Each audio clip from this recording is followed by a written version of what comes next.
conversation between an employer from the Wild Dune Spa and Resort and an applicant. First, you have some time to look at questions 1 to 5.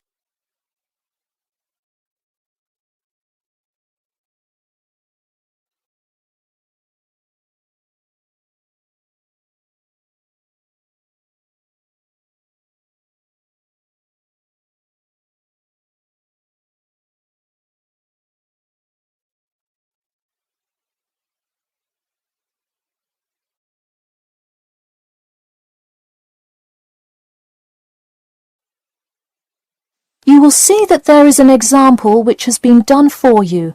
On this occasion only, the conversation relating to this will be played first. Hello, is this John Murphy? Hi, yes it is. Hi John, this is Ed Heisenberg from the Wild Dune Spa and Resort, calling about your application for our lifeguard position. Do you have a few minutes to talk? Yes, absolutely. The employer says that he is calling about the application for their lifeguard position. So, lifeguard has been written in the space. Now we shall begin. You should answer the questions as you listen, because you will not hear the recording a second time. Listen carefully and answer questions 1 to 5. Hello, is this John Murphy? Hi, yes it is. Hi John, this is Ed Heisenberg from the Wild Dune Spa and Resort, calling about your application for our lifeguard position. Do you have a few minutes to talk? Yes, absolutely. Great, could you give me your address? Sure.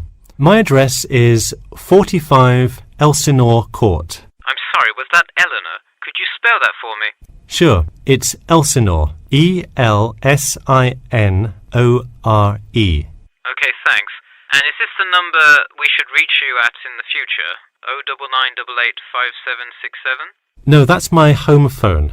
But let me give you my mobile number instead. 077 896 245. Call me on that one.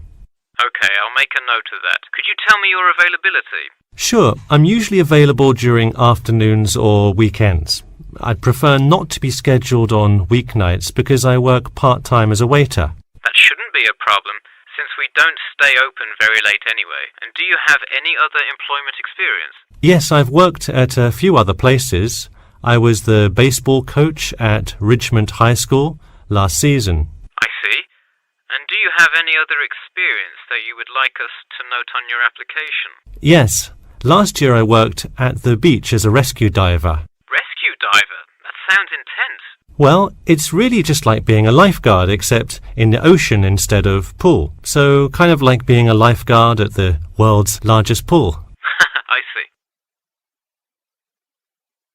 Before you hear the rest of the conversation, you have some time to look at questions 6 to 10.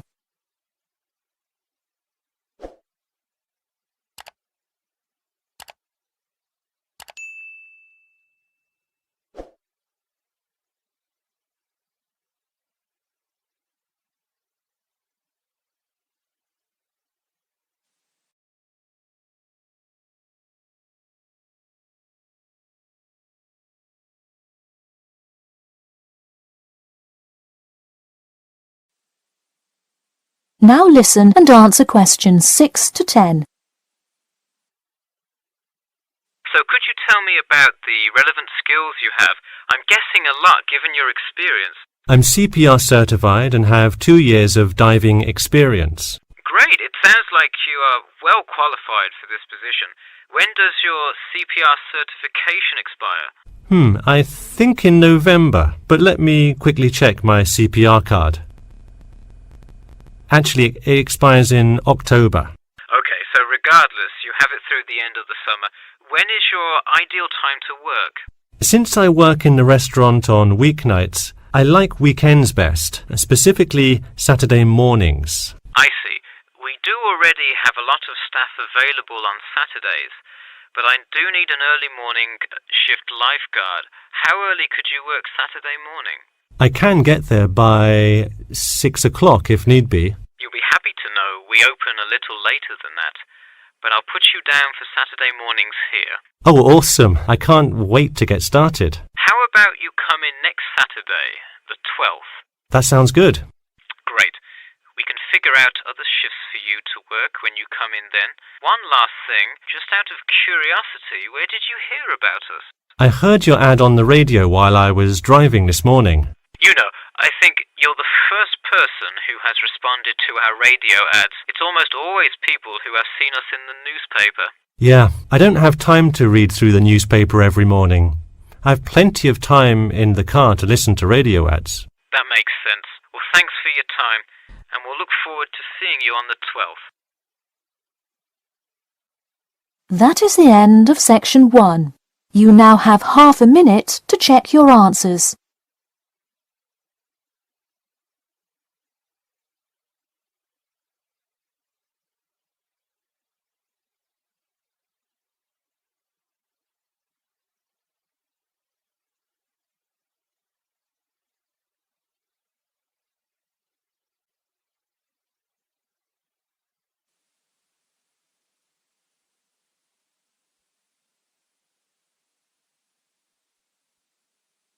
Now turn to section 2.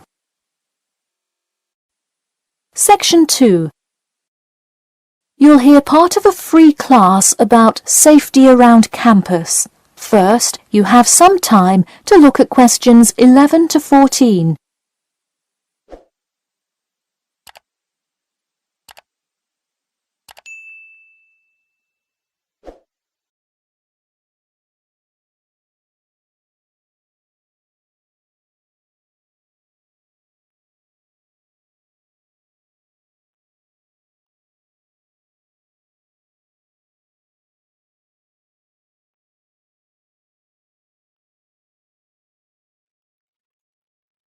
Now listen carefully and answer questions 11 to 14.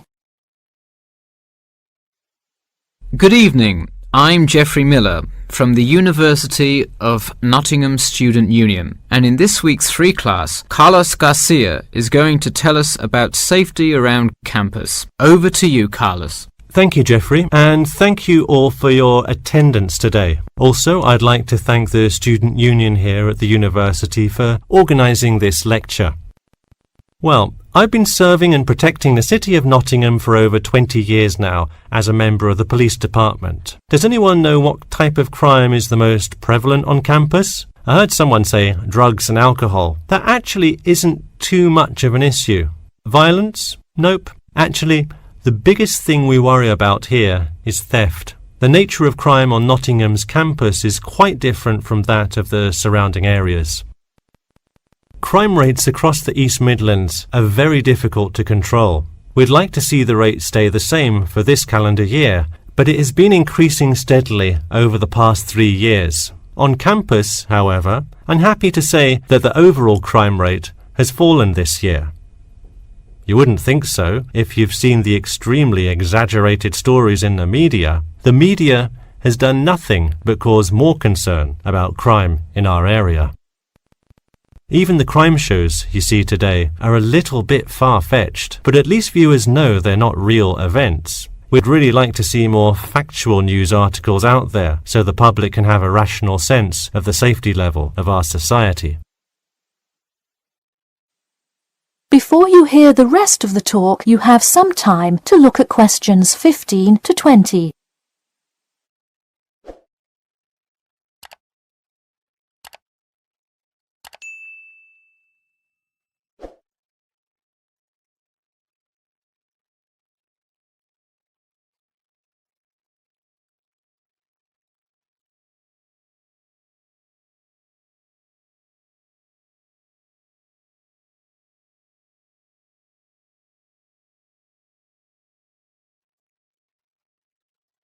Now listen and answer questions 15 to 20. Okay, let's move on to what to do when you see a crime. Do not get involved if at all possible, and do not draw too much attention to yourself by running away in a conspicuous manner. Though most likely, and hopefully, you will not have to experience this situation, if you are being mugged, please do not try to resist. Instead, be compliant and seek help after the incident. Like I said, though, it is highly unlikely that you will find yourself amidst a crime, but it is important to be prepared should it ever happen. We find that educating students and staff on the correct precautions to take is the best way to increase your safety. Just remember to be smart when you're out late at night and avoid any area or person that looks suspicious. I know it sounds obvious, but I cannot stress this enough. It's also not a bad idea to have your mobile phone with you at all times, but be careful. If you're chatting on your smartphone on your way home, you're a prime target for thieves. I'd like to see a show of hands. How many people have left work or the library after 10 p.m. to go home before? A lot of you, right? If you do have to go home late at night, please don't walk home alone. More often than not, there's someone there that will be walking the same direction as you at some point. Walk home with a friend or co-worker. Even if you must use your phone to call someone that's nearby to walk with you, it's always safer to walk home with someone. So when you're walking home, you may feel more comfortable with some sort of self-defense, such as pepper spray.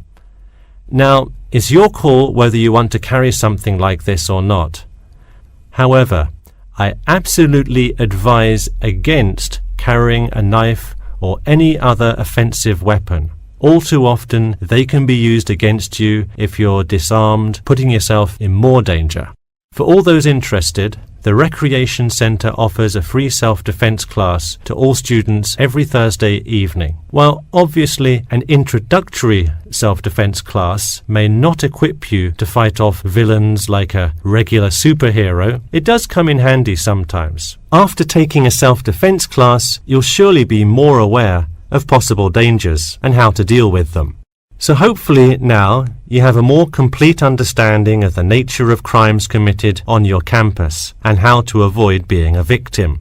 I know most students at the University of Nottingham are not the criminal types, but remember that there is no barrier like a wall or something keeping non-students out. There's no army force securing the borders, and I doubt anyone wants it that way. The campus is generally a safe place, but it's not immune to small crimes once in a while. Alright, that's all I have to say for today. Stay safe.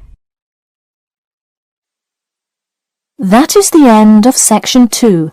You now have half a minute to check your answers.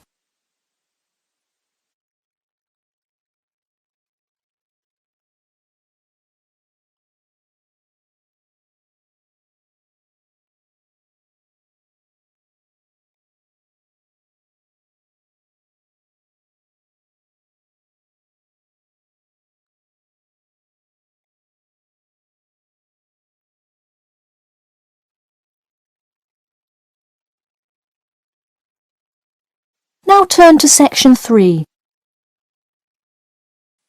Section 3. You will hear a student called Bobby talking to his tutor about the research project. First, you have some time to look at questions 21 to 23.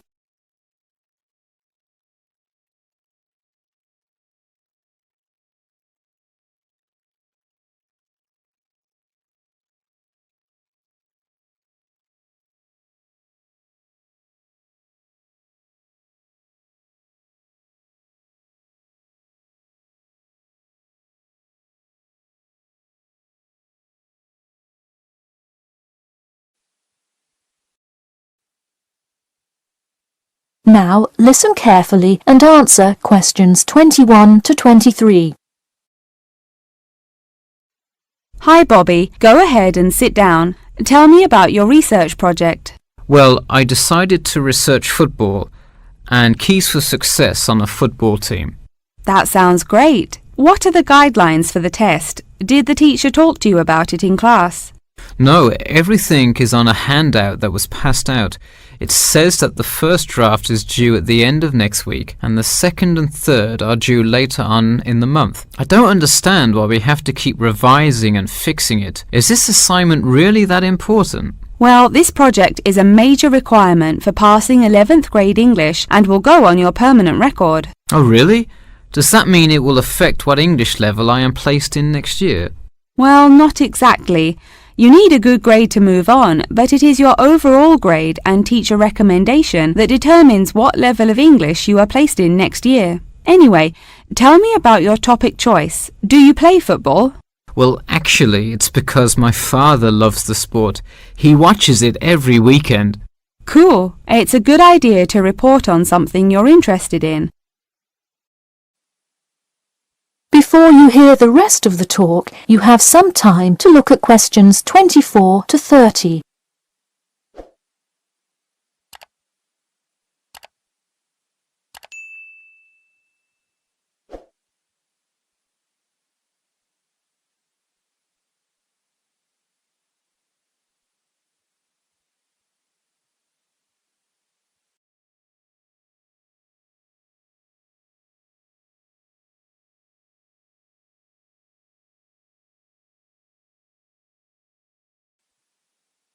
Now, listen carefully and answer questions 24 to 30. I see you worked hard calling players and the head coach to talk, so let's see what information you got. Well, you have to listen carefully to the first call on the recording. It's really hard to hear because the background noise is louder than the person's voice. Yes, it is a bit tough to discern. I'm afraid the player's answer is too short as well. You will have to interview him again and try to get him to give a better answer. Okay, I thought that might happen. I will call him again tomorrow. Moving on, let's look back at this question. You asked, tell me about a time when you learned a major life lesson through playing football and explain how that has shaped the person and player you have become now and how you hope to pass on that lesson. It is a great idea for a question, but in an oral interview it is far too complex. I would advise you to break it up into multiple parts to get a better response. I guess you're right. I wouldn't want to have to provide an answer to a question like that. I will simplify it. I found that when I asked players this question, it took too much time because they were struggling to answer the question completely. In fact, this is the question Joe Billings was answering when the tape ran out. He did tend to ramble on all the questions, didn't he? He sure did. I would recommend that when you go back and interview players again, that you use a more sophisticated recording device. This recording is spotty, which indicates that the equipment wasn't working consistently. Okay, I guess it probably wasn't the best idea to use the sound recorder on my phone. Hey, could you give me some feedback on the content of the report itself? Sure, let's start by focusing on your topic. While I like that you chose to cover football, it seems inexplicit. The keys for success of a player and team is quite an interesting topic, but what is your thesis? That is to say, what conclusions can you draw from your research? I would suggest coming up with a strong thesis statement and then shaping your report based on that. Is it really too vague? I put a whole lot of facts into it. I list the top 10 goal scorers in football history and later on provide statistics for a few of the most famous coaches and their records as coaches. I think that's great that you included these facts, but I think you focus too much on the facts and not enough on connecting these facts to make your point. Ah, I see. Okay. So it looks like I have quite a bit of work to do before the deadline. That is the end of section 3. You now have half a minute to check your answers.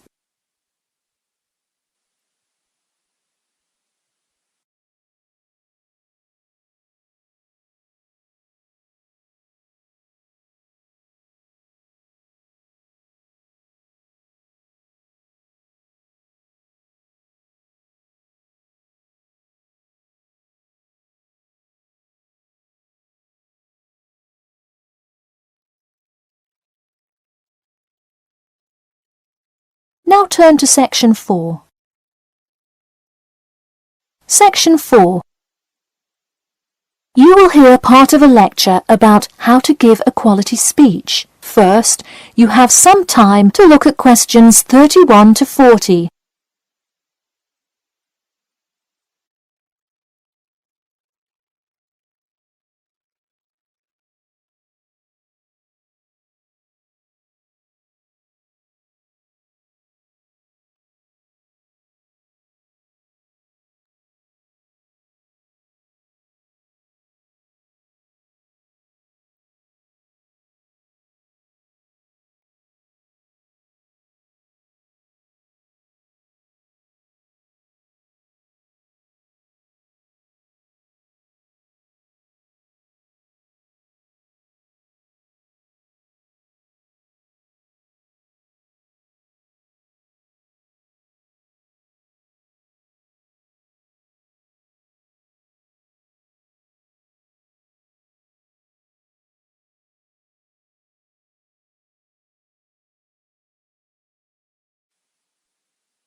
Now listen carefully and answer questions 31 to 40. Good morning. Today I am going to cover the daunting task of giving a quality speech, a thought that makes most of us cringe. In fact, 90% of all people feel nervous about public speaking, about 10% of whom are described as genuinely terrified. Hopefully, when we are finished here today, you all will be in the 10% of the population who do not feel nervous at all. Did you know that lecturers tend to get more nervous if the speech they are giving is an important one? It makes sense, right? You probably wouldn't be nearly as nervous to address your residence hall about the proper use of the recycle and compost bins as you might be if you were asked to give the graduation speech to your entire 5,000 student class. So what is it that makes some people completely comfortable in front of crowds? Some people think that the ability to give a good speech is a gift that others are simply born with. This is almost never the case. Public speaking can be learned with practice. The first most important thing you can do to improve your confidence in delivering a speech is to prepare a quality speech. Honestly, while the content of your speech is relatively important, the audience will really only remember the last sentence you say. It is a good idea to structure the rest of your speech to lead up to this last point to really drive your message home. This is a good way to ensure that your speech is well organized.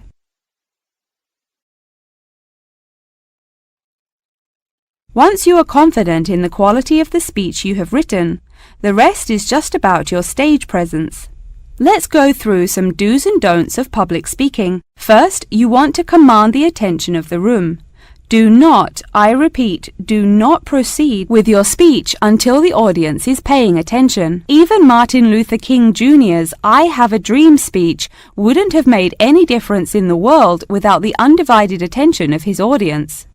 To continue with the I Have a Dream example, one of the reasons that MLK was such an effective orator was his ability to speak with passion and engage with his audience. That sort of charisma does not come from reading straight from paper.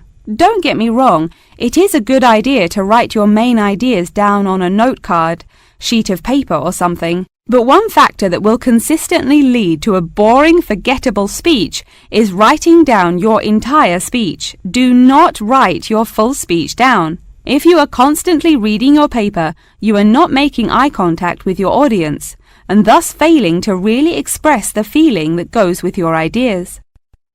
I advise you write 1 or 2 ideas, so if you suddenly draw a blank, you have something to jog your memory. If you've written a good speech that you believe in, those ideas should be sufficient to keep you on track.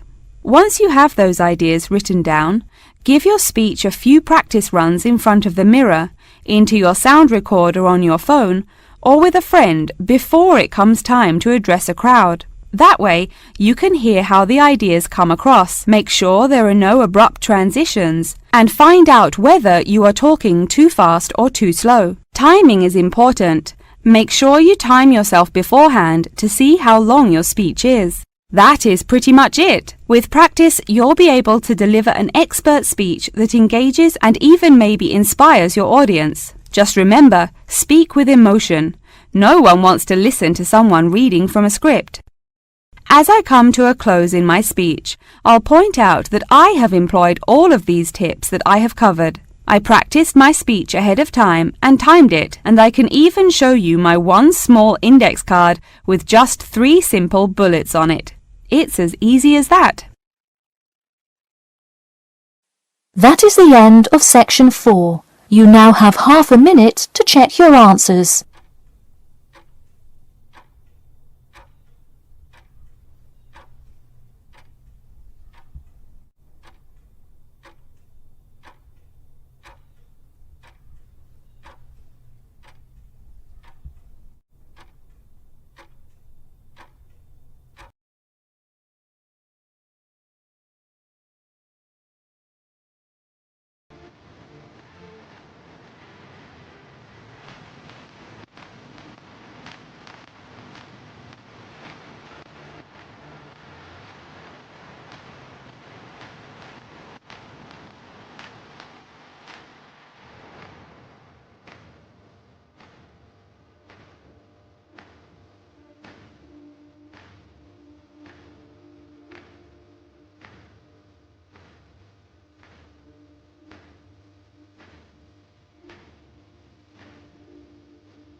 Bye.